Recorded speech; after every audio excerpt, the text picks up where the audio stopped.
తీసుకో. తీవయ్యా నా కార్యకర్త నసనకోటలో పరిటాల శ్రీరామ ఓడిపోతే మీసం తీసుకున్నాడు రోజు. నువ్వు అదే మాట మీద నిలబడే వ్యక్తి అయితే నువ్వు కూడా ఈ రోజు తీసుకోవాలని కూడా నేను చెప్తున్నావు.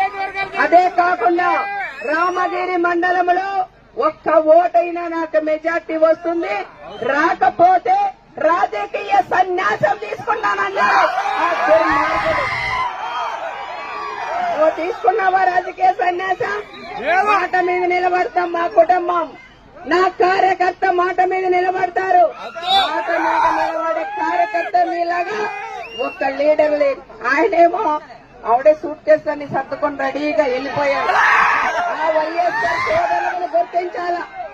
వైఎస్ఆర్ సోదరులు కూడా ఒక్కసారి ఆలోచన.